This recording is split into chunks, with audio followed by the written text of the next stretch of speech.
आप वही हो ना असं सांगून अयान अहमद मुलींना आपल्या जाळ्यात ओढत होता। पोलीस चौकशीतून त्याने दिली माहिती। त्यानंतर तो मुलींशी सविस्तर बोलत होता। एका तरुण गुरुकडून त्याने संवादाचं कौशल्य आत्मसात केलं असल्याचं उघड। परतवाडा प्रकरणातील आरोपी अयान अहमदचे जुने व्हिडिओ फोटो व्हायरल। गळ्यात एमआयएम पक्षाचा रुमाल घालून फिरत असल्याचा फोटो तर दुसऱ्या व्हिडिओत एमआयएम उमेदवाराचं रील बनवत असतानाचाही व्हिडिओ समोर।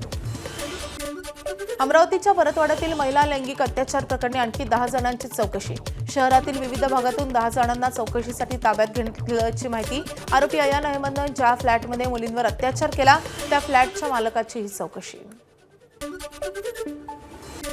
परतवाड्यातील आरोपी अयान अहमदचा वाढदिवस काही पोलिसांनी साजरा केल्याचा व्हिडिओ सोशल मीडियावर। तपासाच्या पारदर्शकतेसाठी परतवाडा पोलीस ठाण्यातील 3 पोलिसांचं निलंबन, 1 पोलीस अधिकाऱ्यासह 2 कर्मचाऱ्यांचं निलंबन। अशोक खरात प्रकरणी एसआयटीकडून तपास, मात्र तरीही वरिष्ठ पोलिसांकडून तपासाचा दररोज आढावा। खरातवर आतापर्यंत 15 गुन्हे दाखल, यातील 8 गुन्हे महिलांच्या विरोधातील। नाशिकच्या टीसीएस कंपनीतील धर्मांतरण आणि महिला कर्मचाऱ्यांचं लैंगिक शोषण प्रकरण। फरार आरोपी निदा खानच्या शोधासाठी एसआयटीची 3 पथकं। मुंब्रासह इतर भागात निदा खानचा शोध सुरू। निदा खानच्या पतीचीही पोलिसांकडून चौकशी। महिलांवरील अत्याचार आणि धर्मांतर प्रकरणी टीसीएस कंपनीकडून अंतर्गत चौकशी समिती स्थापन। चौकशी करून कंपनी योग्य कारवाई करणार। कंपनीतील वरिष्ठ अधिकाऱ्यांचं निवेदन।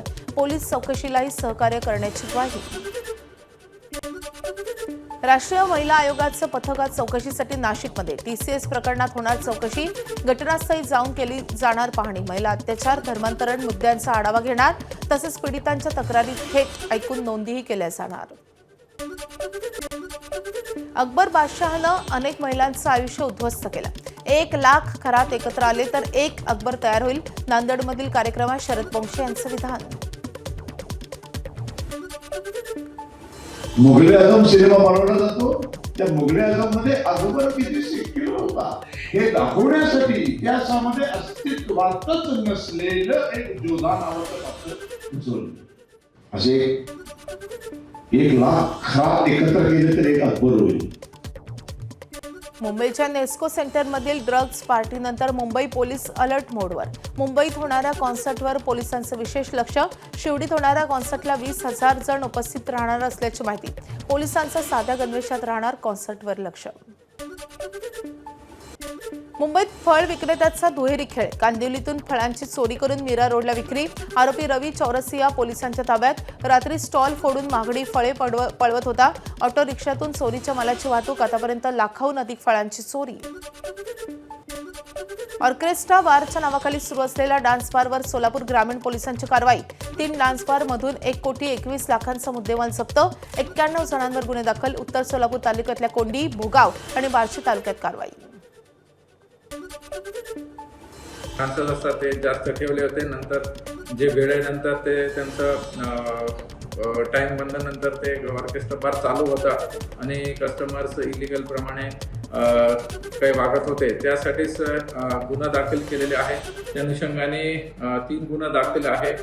टोटल 91 आरोपी आम्ही अटक केलेले आहेत। अमरावतीच्या नेर पिंगळाईच्या पिंगळादेवी गड परिसरात अग्नितांडव। कचरा पेटवल्यानं आग पिंगळादेवी गड परिसरात पसरली आहे। काही क्षणात आगीनं रौद्ररूप धारण केलंय। आगीवर आता नियंत्रण मिळवण्यात यश मिळालंय। मराठी न शिकवणाऱ्या शाळांची मान्यता रद्द होणार, तसेच मराठी न शिकवणाऱ्या शाळांच्या व्यवस्थापकांना 1 लाख रुपयांचा दंडही ठोठावला जाणार। राज्य सरकारकडून कारवाईची कार्यपद्धत निश्चित। राज्यातील सर्व माध्यमातील शाळांना 1ली ते 10वी मराठी भाषा शिकवणं कायद्यानं आता सक्तीचं। नांदेडच्या देगलूर येथील उपजिल्हा रुग्णालयासाठी 23 कोटींचा निधी मंजूर। रुग्णालय आता 100 खाटांचं होणार आणि त्यामुळे सीमावर्ती भागातील रुग्णांना उपचारासाठी कर्नाटक, तेलंगणा राज्यात जावं लागणार नाही। आमदार जितेश शांतापूरकर यांनी मानले मुख्यमंत्री आणि आरोग्यमंत्र्यांचे आभार। रविवारी पश्चिम रेल्वेवर 5 तासांचा जम्बो ब्लॉक। सांताक्रूज आणि गोरेगाव दरम्यान ब्लॉक। सकाळी 10 ते दुपारी 3 वाजेपर्यंत हार्बर मार्गावरही मेगा ब्लॉक असणार। मध्य रेल्वेवर आज मध्यरात्री 10 तासांचा मेगा ब्लॉक। ठाणे आणि डोंबिवली स्थानकांवरील प्लॅटफॉर्मची लांबी वाढवण्यासाठी मध्यरात्रीपासून 10 तासांचा विशेष ट्रॅफिक आणि पॉवर ब्लॉक। हा ब्लॉक रात्री 12 ते सकाळी 10 वाजेपर्यंत असेल। सांगलीच्या विष्णू अण्णा फळ मार्केटमध्ये अक्षय तृतीयेनिमित्त आंबा खरेदीसाठी मोठी गर्दी. आवक घटल्यानं आंब्याच्या दरात वाढ. हापूस आंब्याचे दर 800 ते 1300 रुपयांपर्यंत, पायरी आंब्याचे दर हे 800 रुपये तर केशर आंब्याचा दर हा 700 रुपयांवर. आंबाची आज आवक लय कमी झाली आहे. कमी आवक मुळे पायरी 800 रुपये पर्यंत विकली आहे.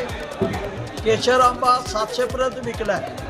हापूस आंबा 800 पासून 1300 पर्यंत झाला आहे. आंबाची लय मागणी आहे, पण एवढा माल आला नाही. यानंतर घेणार आहोत उर्वरित महत्त्वाच्या घडामोडींचा वेगवान आढावा. राज्याला पुन्हा अस्मानी संकटाचा तडाखा बसणार. हवामान खात्याचा अनेक जिल्ह्यांना पावसाचा येलो अलर्ट. विजांच्या कडकडाटासह जोरदार पाऊस पडण्याचा अंदाज. लातूर, नाशिक, पालघर, रायगड, रत्नागिरी आणि सातारा या जिल्ह्यांना पावसाचा अलर्ट. सोलापुरात वीज कोसळून तरुणाचा मृत्यू. मोहोळ तालुक्यातील आडेगाव येथील दुर्दैवी घटना. विजय राजाराम डोंगरे असं मृत्यू झालेल्या तरुणाचं नाव. वादळी वाऱ्यासह जोरदार पावसाचा तडाखा. खरीपाच्या तोंडावर खतांची टंचाई निर्माण होण्याची शक्यता. युरिया आणि डीएपी खतांची खरेदी बंद ठेवण्याचा हिंगोलीतील कळमनुरीमधल्या खत विक्रेत्यांचा निर्णय.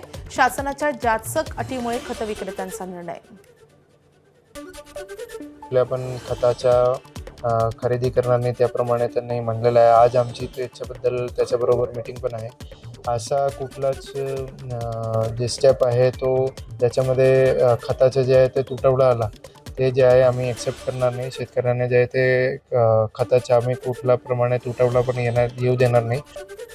शेतकऱ्यांसाठी भिंडवळची घटमांडणी होणार. शेतकऱ्यांसाठी व्यक्त होणार पावसाचा अंदाज. देशातील आणि राज्यातील राजकीय परिस्थितीवरही अंदाज व्यक्त होणार. 20 एप्रिल रोजी होणार घटमांडणी. एबीपी माझा भिंडवळच्या घटमांडणीची पुष्टी करत नाही.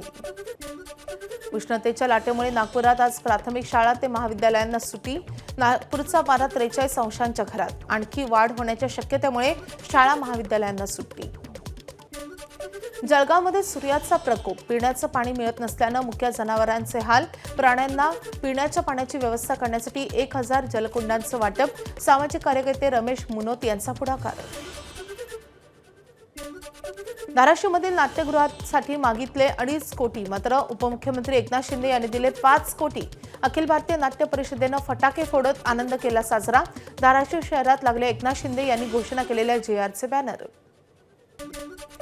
पश्चिम बंगालमध्ये परिवर्तनासाठी मतदान करा. राष्ट्रवादी शक्तींना साथ द्या. पश्चिम बंगालच्या भवानीपूर विधानसभा मतदारसंघातील मराठी मतदारांसोबत मुख्यमंत्री देवेंद्र फडणवीसांचा संवाद. या निवडणुकीमध्ये मतदानाला तर सगळ्यांनी गेलंच पाहिजे आणि अर्थातच गेल्यानंतर परिवर्तनाकरताच मतदान केलं पाहिजे. हे मतदान देशहिताचं मतदान असणार आहे. सत्तेसाठी तत्वांशी तडजोड केली नाही. शरद पवारांच्या राष्ट्रवादीचे प्राजक्त तनपुरेंचं विधान. तत्वाशी तडजोड करणाऱ्यांचं राजकारण संपत असल्याची व्यक्त केली खंत. तसेच तडजोड करणारे मोठ्या पदावर जात असल्याचंही विधान.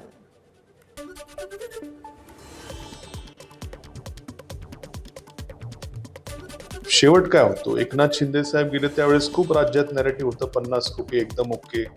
परंतु शेवटी अल्टिमेटली झालं काय की ती लोक सत्तेत आहेत आणि जी तत्वांशी विचारांशी जे प्रामाणिक राहिले ते आज त्यांचं राजकारण कुठेतरी संपताना दिसतंय. याची खंत वाटते तुम्हाला? हो, निश्चितपणे खंत वाटते. लोकसभेत नारी शक्ती वंदन अधिनियम नामंजूर झालाय आणि त्यामुळे राज्यातील सत्ताधाऱ्यांची काँग्रेसवर टीका. काँग्रेसचं महिला विरोधी धोरण उघड झाल्याची मंत्री मेघना बोर्डीकर यांची टीका. काँग्रेसने या विधेयकाला विरोध करून त्यांचं महिला विरोधी धोरण हे उघड केलंय. भारतातील तमाम महिला भगिनी काँग्रेसला कधीही माफ करू शकणार नाही. धुळे महानगरपालिकेच्या स्थायी समिती व महिला बालकल्याण समिती सभापती पदासाठी उमेदवारी अर्ज दाखल तर उपसभापती पदासाठी अर्ज दाखल. धुळे महापालिकेत भाजपकडे बहुमत आणि त्यामुळे तिन्ही जागांवर भाजपच्या महिला नगरसेवकांची निवड निश्चित. 20 एप्रिल रोजी होणार निवड प्रक्रिया. आरोपीला ताब्यात घेणं म्हणजेच अटक. मुंबई हायकोर्टाच्या नागपूर खंडपीठाचा महत्त्वपूर्ण निकाल. ताब्यात घेतल्या क्षणापासून अटकेची सुरुवात. नागपूर खंडपीठाचं मत. 15 नक्षलवाद्यांचा कायदेशीर आत्मसमर्पणाची प्रक्रिया पूर्ण. एमएमसी झोन प्रवक्ते विकास उर्फ अनंतर या नागापुरेचं सहकाऱ्यांचं गोंदिया पोलिसांसमोर आत्मसमर्पण. उत्तराखंडमधील केदारनाथ यात्रेची तयारी पूर्ण. यात्रेकरूंसाठी प्रशासनाकडून सर्व व्यवस्था. पोलिसांचा एक चोख बंदोबस्त. यात्रेच्या प्रत्येक भागात लागले कॅमेरे. अमेरिका आणि इराण यांच्यातील शांती वार्तेची दुसरी फेरी सोमवारी होण्याची शक्यता. अमेरिकी माध्यमांचा दावा. शांतता चर्चेची दुसरी फेरी सोमवारी इस्लामाबादमध्ये होण्याचा दावा. इराणनं हॉर्मुझची सामुद्रधुनी खुली केल्याबद्दल अमेरिकेचे राष्ट्राध्यक्ष डोनाल्ड ट्रम्प यांनी मानले इराणचे आभार. हॉर्मुझच्या सामुद्रधुनीतून आता मुक्त संचार. इराणसोबत 100% करार होईपर्यंत नाकेबंदी मात्र सुरूच राहणार. ट्रम्प यांचे स्पष्टीकरण. Iran has just announced that the Strait of Hormuz is fully open and ready for business.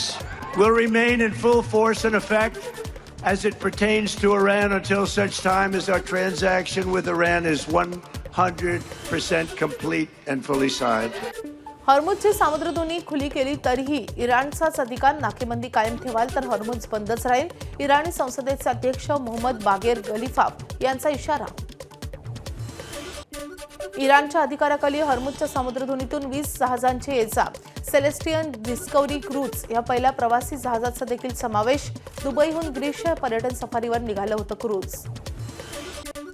आखाती युद्धात आली गुड न्यूज. कच्च्या तेलाच्या किमती घसरल्या. हॉर्मुझ खुलं झाल्यानं कच्चं तेल प्रति बॅरेल 14% स्वस्त. कच्च्या तेलाचे दर $98 वरून $84 पर्यंत घसरले. इराण विकसित युरेनियम देण्यास तयार असल्याचा अमेरिकेचा दावा इराणनं फेटाळला. अशी कुठलीही शक्यता नाही. विकसित युरेनियम देशाच्या बाहेर जाणार नाही. इराणच्या परराष्ट्र व्यवहार मंत्रालयाचे प्रवक्ते इस्माईल बघाई यांचं स्पष्टीकरण. ट्रम्प यांच्या दाव्यांचा कुठलाही परिणाम होणार नाही. ट्रम्पने तासाभरात 7 दावे केले, 7ही खोटे.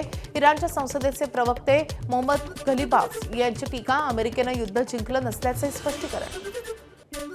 अमेरिकेचे राष्ट्राध्यक्ष डोनाल्ड ट्रम्प यांची नाटोवर टीका. मला नाटोच्या मदतीची गरज नाही. त्यांनी 2 महिन्यांपूर्वी मदत केली असती तर बरं झालं असतं. गरजेच्या वेळी नाटो निरुपयोगी ठरले. आता नाटोची गरज नव्हती, त्यांना माझी गरज असल्याचं वक्तव्य. एबीपी माझा, उघडा डोळे बघा नीट.